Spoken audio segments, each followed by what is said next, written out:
Israel must be stopped is what an emergency hearing today at the World Court heard, arguing for emergency provisional measures to be put in place because the Zionist entity has ignored and refused explicit and implicit rulings from the court and is planning on completing its genocide with its offensive in Rafah in Gaza. In January of this year, the International Court of Justice ordered Israel to cease and desist its genocidal activities.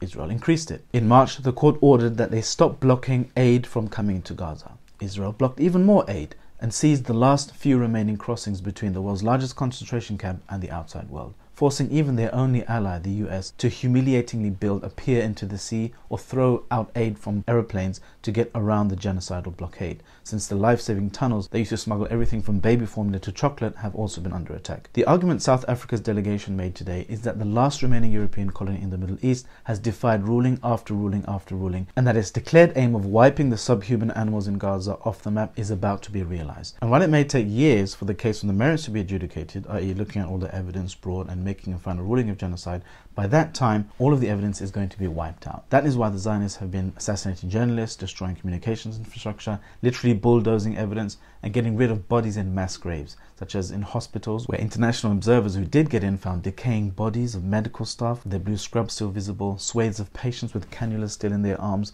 people beheaded with their hands tied, and evidence of torture and summary executions by the Zionist fighters that stormed hospital after hospital. The legal experts told the world's highest court that calling places like Rafah safe zones was a cruel distortion, that the Zionists directed people to take refuge in these very shelters that they began to carpet bomb and send in their cowardly militias to exterminate the people, who head for the hills crying victim, of course, when they experience so much as a bee sting's worth of resistance. There is nothing humanitarian about these humanitarian zones, they said in court today. A particularly poignant point that one of the legal experts, Adila Hassim, made while fighting back her own tears whilst describing the heartbreaking evidence of genocide was to use the word apocalyptic to describe conditions put on Gaza to bring about the end of life. But what's chilling is that it's designed to bring about the end of all life on the planet, because that's what's motivating the ideological Zionists. It's not a Jewish thing, as the religious rabbis are staunchly anti-Zionist, and most of the particularly nasty Zionists in the world are far-right Christian fundamentalists in the USA. They are literally trying to bring about some kind of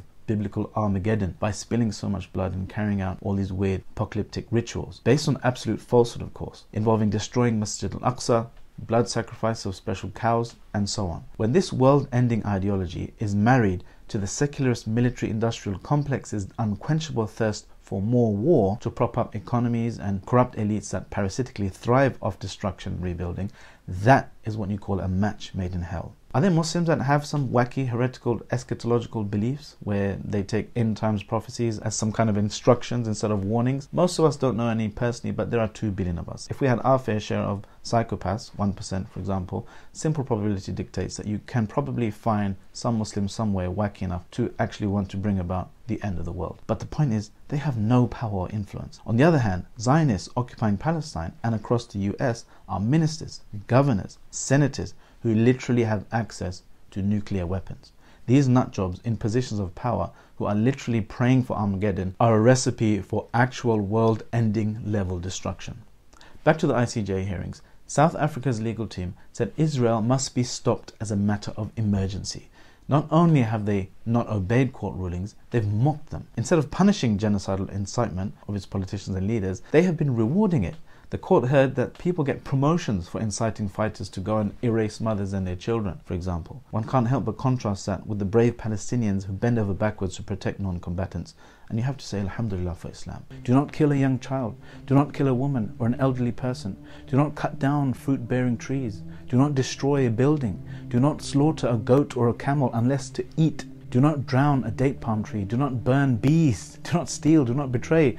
On the other hand, another thing that the court heard today was that perhaps, of course, because at the end of the day, a Zionist is still a human being and their suppressed humanity can sometimes backfire for the Zionist project and cause them to flip and rebel and become part of the brave refuseniks, the Israeli occupation has been removing the human being from the equation altogether, in lieu of artificial intelligence kill lists and programs with chilling names like Where's Daddy, which marks targets to be eliminated when they're at home with their subhuman spouses and children. Yet another hugely important lesson the South African team crammed into the hearing today was situating this genocide within the broader history of crimes of colonial violence committed against indigenous populations. And they spoke truth to the amnesia of former colonial powers carrying out genocide denial today, like they always have done. They're not learning their lessons. They affirmed to the court that Israel is a settler colony state which is, like all other white supremacist projects in the last 500 years since its invention, lashing out with extreme forms of genocidal violence because it is facing its downfall. This has been the case for all white supremacist violence, from the brutal British concentration camps following the Mau Mau rebellion in Kenya to the Holocaust by Nazis, which historians say gassed the majority of their victims in an industrialized way towards the end of their rule, to the French's infamous barbarity in Algeria.